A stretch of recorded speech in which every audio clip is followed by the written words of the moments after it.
The courtroom was too warm for a late October morning.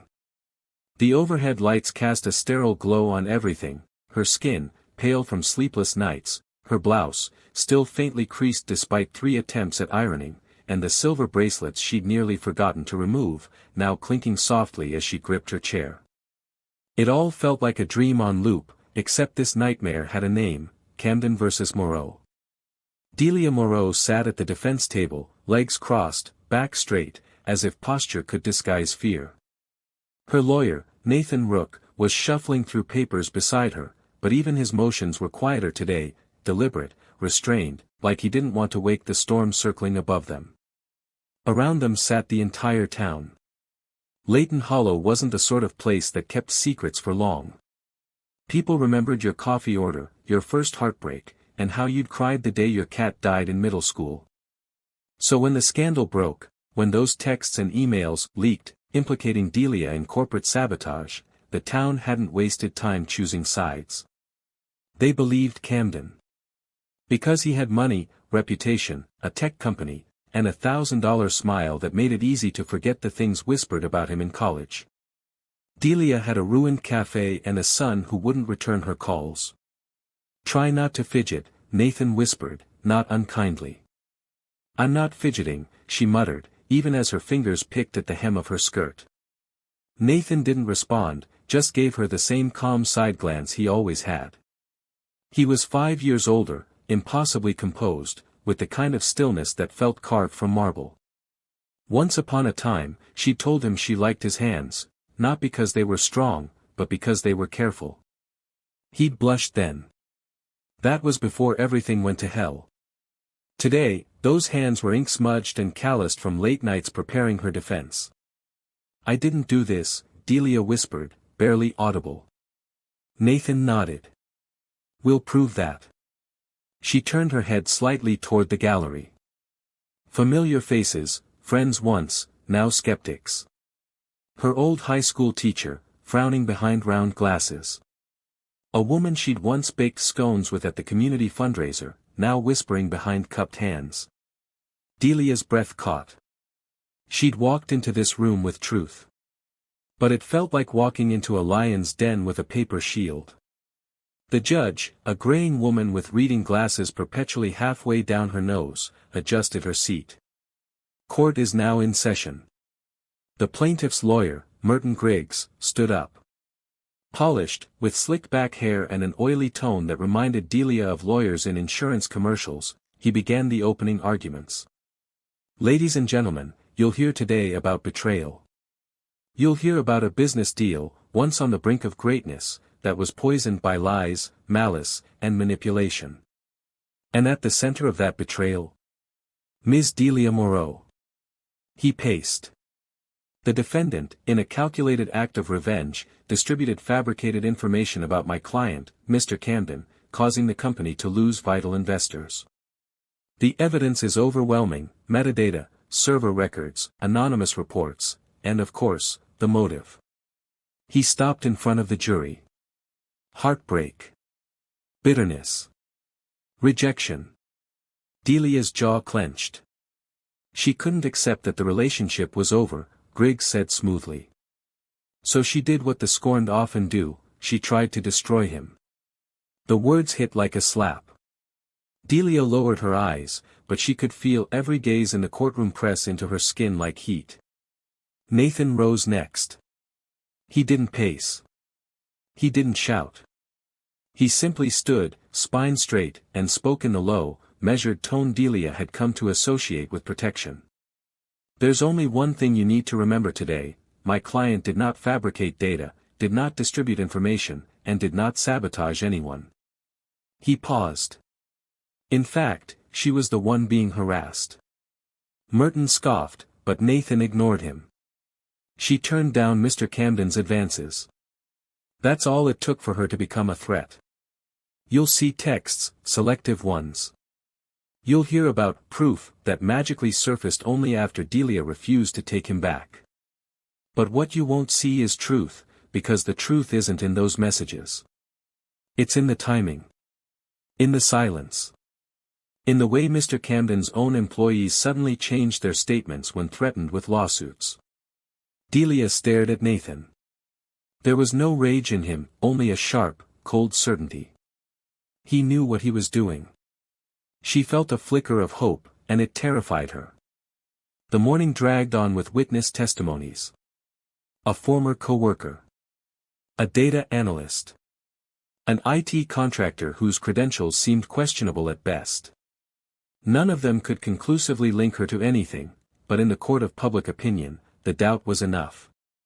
At one point, Merton asked, "Ms. Moreau, are you saying you didn't even recognize the messages used in the leak?" Delia's voice trembled. "They were doctored. I never sent them." "So the metadata matching your devices, that's coincidental?" "Yes," she said, louder now. "I don't know how, but they were planted. Someone wanted me to be the scapegoat." A chuckle came from the gallery. Just one person. But it echoed. Delia froze. Nathan stood. Objection. The gallery is making a mockery of these proceedings. The judge tapped her gavel. Order. But the silence afterward wasn't comforting. It was suffocating. Delia stared down at her lap. Tears threatened, but she wouldn't cry. Not here. Not in front of these people. Then came the worst part, the questions about her son. "Ms. Moreau," Merton said with the casual cruelty of a man who enjoyed the sting, "you mentioned earlier that this ordeal cost you many things. Your business. Your peace. Even your family." She didn't answer. "Your son, Luca, hasn't spoken to you in how long?" Nathan stood again. "Relevance, Your Honor." Merton shrugged. "Goes to credibility. Her emotional stability has been questioned in prior statements." Delia snapped her head toward him. "I am not unstable. I'm angry, and heartbroken. And I have every right to be." Gasps rippled. The judge scowled. "Ms. Moreau." But Delia kept going. "They took everything.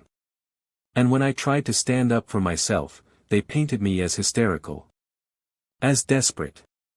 No one wanted to believe I was innocent." She blinked rapidly. "Not even my son." And then, as if summoned by grief itself, the courtroom doors creaked open. Every head turned. A figure stepped in from the rain. Soaked. Broad-shouldered. Dressed in jeans, boots, and defiance. Delia's heart stopped.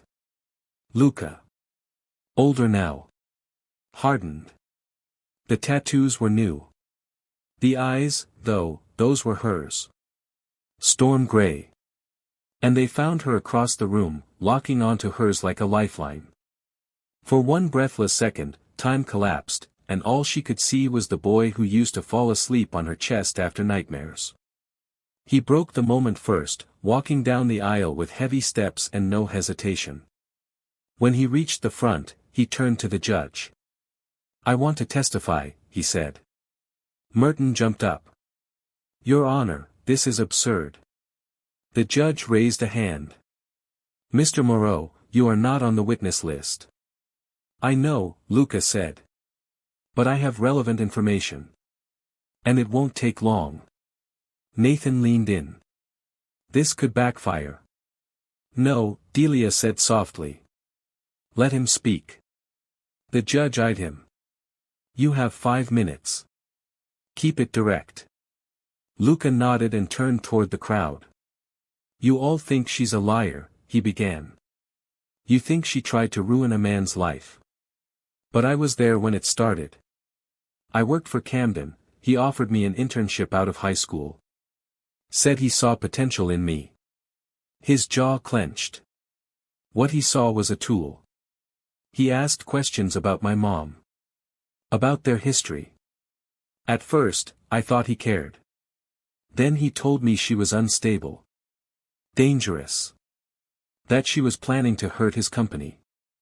Delia couldn't breathe. "I believed him," Luca said. "I hated my mom for it. I stopped returning her calls. And when the leak happened, I didn't question it. I just assumed it was her. Because that's what he made me think. He looked directly at Merton. But it wasn't. He pulled a flash drive from his jacket. This has the server logs from Camden's private cloud. I copied them before I left. You'll see, the leak came from his end. He sent them. Faked them. He used me, and he tried to destroy my mother. Dead silence. The judge motioned for the bailiff to collect the drive. Luca turned back to Delia. I should have trusted you. Tears spilled from her eyes as he crossed the room and knelt beside her. I'm so sorry, Mom. She reached for him. Held him like a drowning woman clutches a lifeboat. The courtroom didn't speak. Didn't move. Even Merton stood frozen, lips parted, disbelief plain on his face. Nathan stepped forward. Your Honor, I request a recess while we verify the contents of the flash drive. The judge nodded slowly. Recess granted. Court will resume in 1 hour. The gavel struck. But Delia didn't hear it. All she could hear was the sound of her son's heartbeat, pressed against her shoulder. Nathan Rook had stood in courtrooms before, dozens of them, but none had ever felt like this. The rain outside tapped insistently against the courthouse windows, a soft, rhythmic percussion against the rising storm in his chest. He stood alone by the vending machine in the hallway, coffee cup in hand, watching the ripples inside it. He hadn't taken a sip. Probably wouldn't. The flash drive. Luca's voice. Delia's face when her son stepped into the room. Nathan hadn't realized how much he was holding in until he watched her break. A mother. A woman. A fighter. And still she looked like she was trying to apologize for existing. His chest tightened at the memory of her shaking hands, reaching out for a son she hadn't touched in 3 years. He had never seen a reunion hurt more than it healed. At least at first. Rook, said a voice behind him. Nathan turned to see the court clerk, holding a file. They'd verified the contents. Your guy wasn't bluffing. Camden's in deep. Nathan didn't smile. Just nodded. Thanks. The clerk left. The hallway was quiet again. Nathan finally took a sip. Cold. Bitter. But it helped shake him loose from thought. He should have been pleased. Relieved. He'd spent sleepless nights combing through legal dead ends and paper trails that always vanished just short of vindication. They'd been losing. The jury had practically already convicted Delia in their hearts. And now, Luca Moreau had kicked the door open with truth. The case was about to collapse. Camden's legal team was in damage control. Delia would walk free. So why did it feel like something heavier had just started? Nathan walked slowly back into the courtroom, now half empty during recess. The buzz of whispered speculation still lingered in the air like static. He didn't care about that. He was looking for her. Delia sat in the front row, staring straight ahead. Luca had stepped outside. Probably needed air. Nathan stood a few paces away, uncertain. She turned slowly toward him.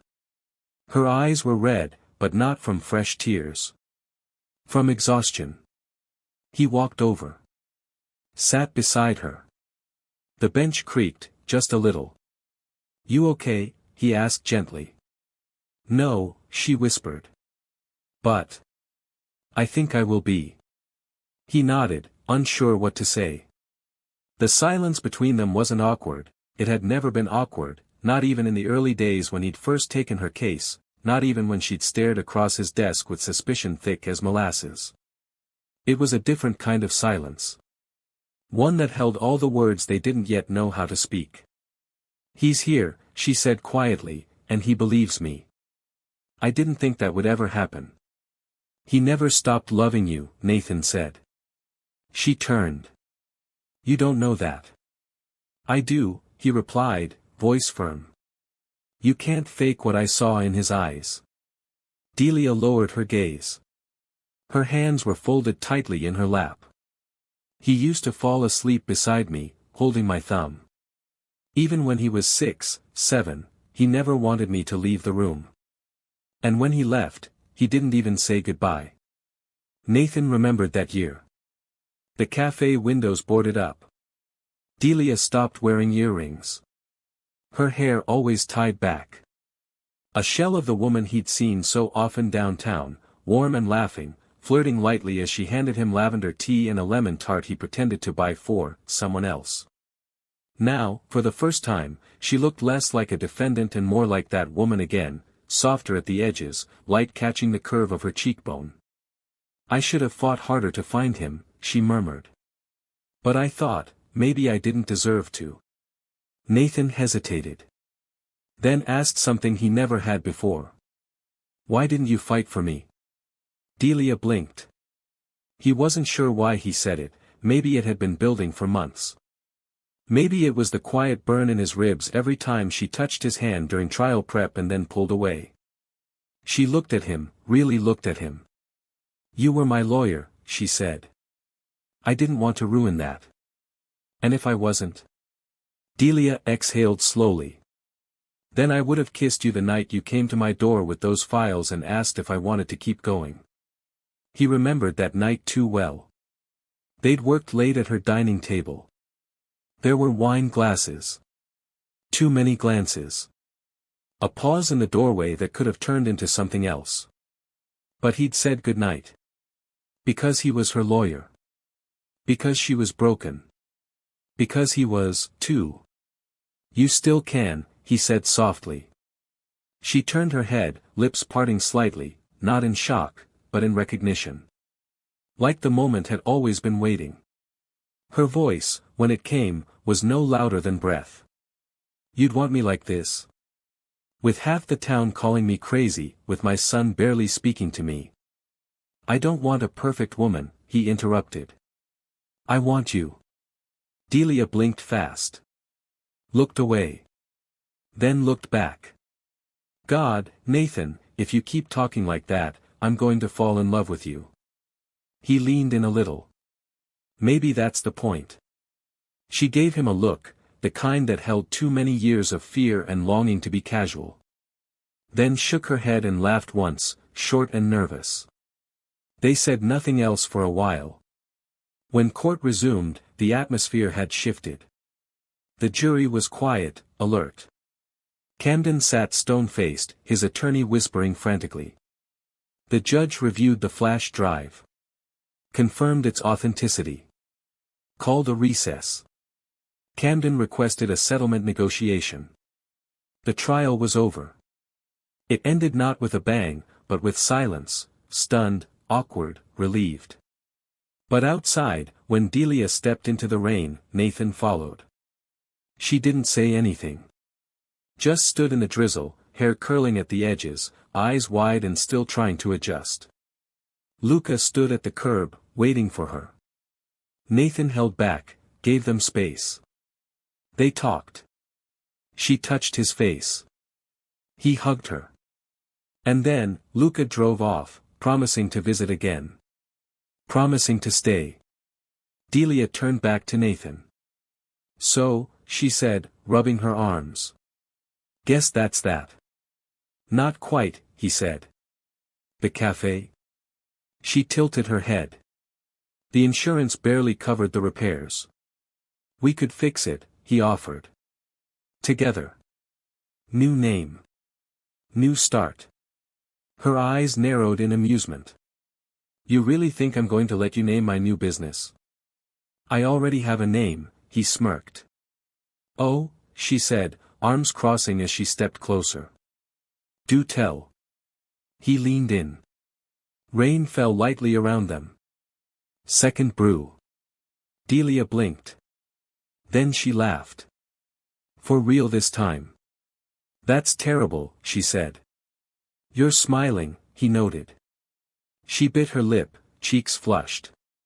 And just like that, she kissed him. Not the soft, unsure kind. The relieved kind. The "I've wanted this for months" kind. The rain fell harder. Her hands were on his collar, his on her waist, and everything else, courtrooms, lawyers, trials, heartbreak, blurred into the background. When they finally pulled apart, she said, "You're going to ruin my lipstick." He smiled. "Worth it." She laughed again. The kind of laugh that felt like a beginning. And beneath the gray sky of a town that had finally learned the truth, Delia Moreau didn't feel like a victim anymore. She felt like someone getting her life back. And maybe, just maybe, her heart too. Luca Moreau couldn't stop staring at his own reflection. The diner window, warped and fogged from the rain outside, showed him a blurred version of himself, older, tired, soaked. His jacket was still damp from the downpour, and his fingers had left prints on the ceramic mug that sat untouched in front of him. He hadn't planned on coming home. Not ever. But watching his mother on that witness stand, watching her fall apart while the town laughed, did something to him. The boy who'd run away in rage had stepped back through those courthouse doors a man. Or at least, something close to one. He'd lied to himself for 3 years. That she was guilty. That she had to be. It was easier than accepting the idea that he might have been wrong. That he had walked out on the only person who ever truly loved him. Now the truth sat heavy in his chest. Sharp-edged. Unforgiving. He rubbed his jaw and closed his eyes. Rough morning? The voice was light, curious, and unfamiliar. He looked up. A woman stood beside his booth, holding a notebook and a styrofoam cup. Shoulder-length chestnut hair, windblown and slightly tangled, framed sharp hazel eyes. She wore jeans and a black pea coat, buttoned unevenly, a press badge clipped just beneath the collar. Luca stared.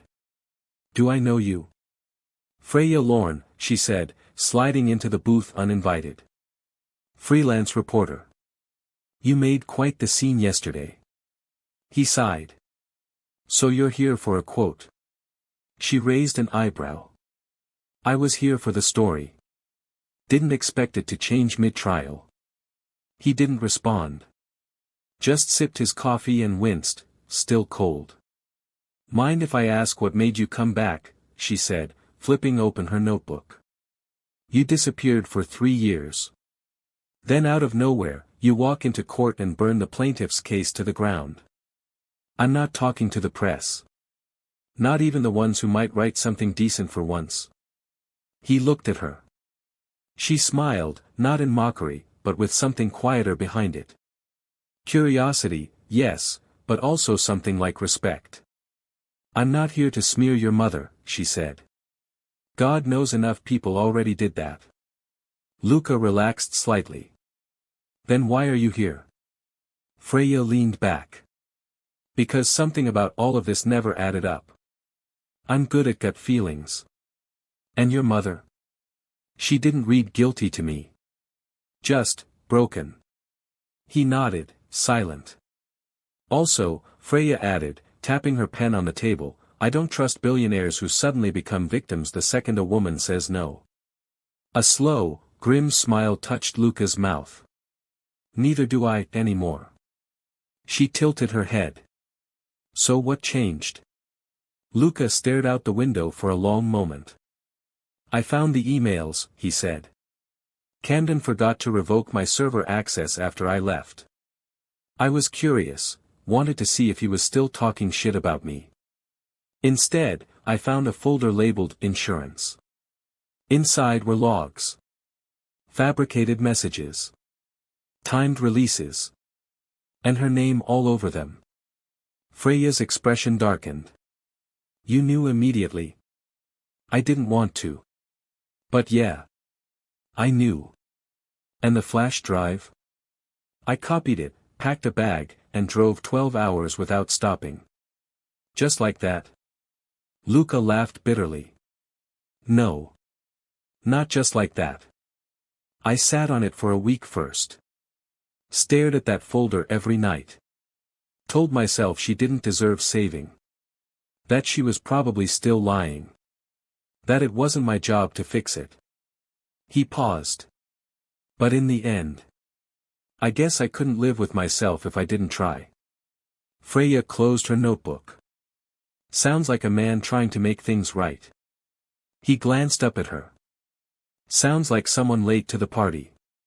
Better late than never, she said. They sat in silence for a moment as a waitress refilled his coffee and asked if Freya wanted anything. She declined. Anyway, she said after the woman walked away, I'm writing the follow-up. Thought it might help the town start rewriting the narrative. You really think that'll change anything? No, she said. But I think it'll change something. He studied her.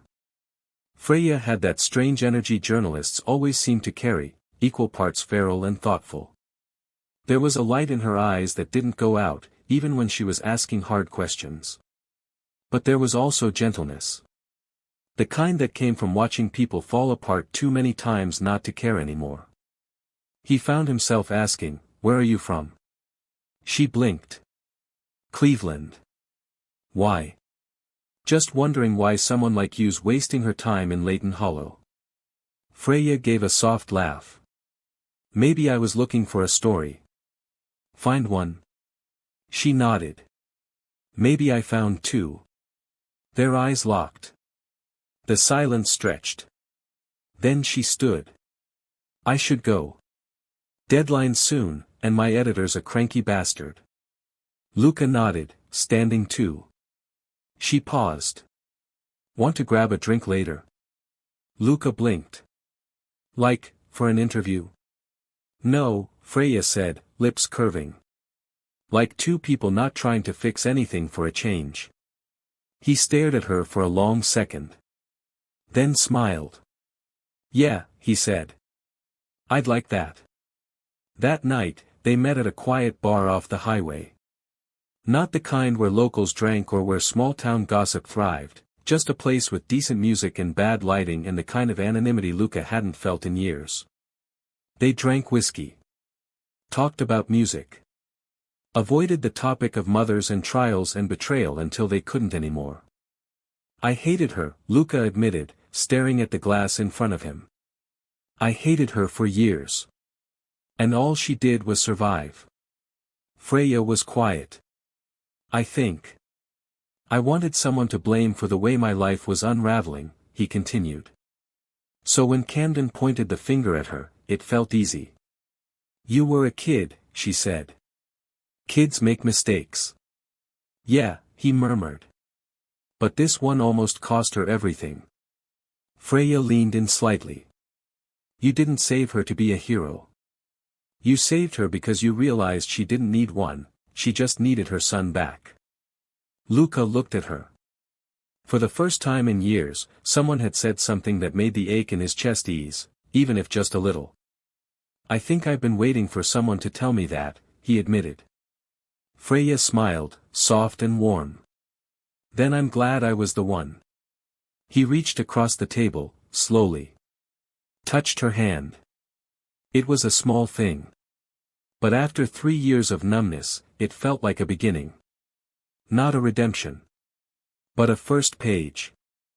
Freya Lorne sat in the back booth of the hollow press office, surrounded by old newspapers, legal documents, and the faint scent of mildew. The rain had stopped hours ago, but her hair still held the ghost of it, damp at the ends. She didn't bother to fix it. The truth didn't care about appearances. Neither did grief. Or redemption. The cursor blinked at her from the screen of her laptop, silent, waiting. She'd written the first line 4 times already and deleted it each time. Not because she didn't know what to say. But because, for the first time in her career, the line between professional distance and personal connection had vanished. She was in the story now. And it terrified her. The courtroom was a tomb of silence when Luca Moreau took the stand. And in that silence, something sacred happened, truth bloomed. She paused. Too poetic. Too heavy-handed. But wasn't that exactly what it felt like? The trial had ended 2 days ago. Camden's legal team had crumbled, the suit withdrawn in exchange for a sealed non-disclosure agreement that Delia had refused to sign. Let them know what he did, she told Nathan Rook. Let them all know. Now, Freya had that responsibility. She glanced at her notebook, the pages scribbled with dates, quotes, impressions. The kind of careful detail that made a journalist's work thorough but not always meaningful. This was different. This wasn't just about reporting what happened. It was about correcting a narrative that had been rotting in the town's mouth for 3 years. It was about a woman who lost her livelihood, her son, her identity, and still stood tall when her name was dragged through the mud. It was about Luca, too. Freya leaned back, staring up at the cracked ceiling. They'd met again last night. No drinks this time. Just a walk. A quiet, meandering conversation through a sleeping town, hands brushing in that shy way people do when they don't yet know if they're allowed to fall. Luca had shown her the scars he carried, not the visible kind, but the ones written in pauses and the way his voice faltered when he spoke of his mother. She hadn't pressed. She never did. But when they stood beneath the broken street lamp by his old elementary school, he'd kissed her. And she hadn't pulled away. Now here she was, trying to write a story and untangle her own feelings from it. The door creaked open behind her. Nathan Rook stepped in. She arched a brow. Didn't take you for a newsroom guy. I'm not, he said, brushing water from his coat. But I was hoping to find you here. She saved her draft. Looking for a quote. He half smiled. Looking to say thank you. Freya blinked. For what? For what you're doing, he said. For helping this town finally see the truth. She leaned back in her chair, skeptical. I'm not doing this for applause. I know, he said. That's why I trust you. They exchanged a look. For all Nathan's smooth court demeanor, there was something raw about him now, as if the fight had cracked through his professional armor and left the man behind exposed. You know it won't change overnight, Freya said. There are still people whispering. Still people who want Delia to be guilty because it makes their world simpler. I know, he replied.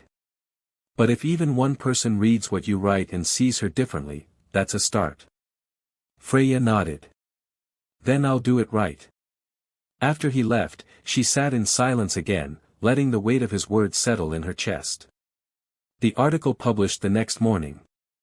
The trial that should never have happened, Delia Moreau and the Weaponization of Reputation. By Freya Lorne. She laid it all out, Camden's manipulation, the forged evidence, the timeline that revealed the gaps in the accusations. She quoted Luca's testimony verbatim. She included Nathan's closing statement and a short interview with Delia, who, for the first time in years, had spoken about what it felt like to be exiled from your own life. The story spread fast. By noon, local forums were flooded. Some praised her. Others raged. But most, just read. And that was what mattered. By 4 p.m., the cafe where Delia once sold lavender scones had a fresh note on its boarded-up door. Reopening soon.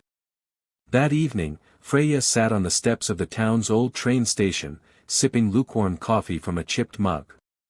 She didn't expect him, but she wasn't surprised when Luca appeared beside her. I read it, he said. She looked at him. And? I didn't expect to cry. Freya smiled, but said nothing. He sat down, shoulders slumped in that way men have when they're learning how to carry the weight of being emotionally open. You made her human again, he murmured. She never stopped being human. Luca nodded. But people forgot. They sat there a while, watching as twilight softened the edges of the sky. The first stars blinked into place. Did it change anything for you? She asked quietly. He thought about it. I don't hate myself as much, he said. That's something. She took his hand. It's enough. Their fingers laced together like puzzle pieces. Imperfect. But fitting. I want to stay, he said suddenly. In Leighton? He nodded. With her. Maybe help fix the cafe. Help her rebuild. Help, me. Freya leaned her head on his shoulder. Then stay. He turned slightly, resting his cheek against her hair. What about you? I don't know, she admitted. I've never stayed anywhere longer than 6 months. Then maybe it's time you did. She pulled back, looking at him, really looking. Are you asking me to stick around for you? I'm asking you to stick around with me, he corrected. There's a difference. Freya laughed. A romantic who argues semantics. What have I gotten myself into? Something worth staying for, he said, pulling her close. And she believed him. That night, she began writing a new article, not for publication, not for her editor. For herself. A kind of journal entry. A confession. A promise. There's something sacred about silence when it finally breaks, not because it's loud, but because it's honest. And in that honesty, you find the shape of something fragile, love, redemption, the kind of forgiveness that doesn't forget but chooses to hold you anyway. She closed her laptop and climbed into bed with her heart a little lighter. Because maybe the real story wasn't about exposing lies or correcting history. Maybe it was about giving people, like Delia, like Luca, like herself, the space to write new ones. Together.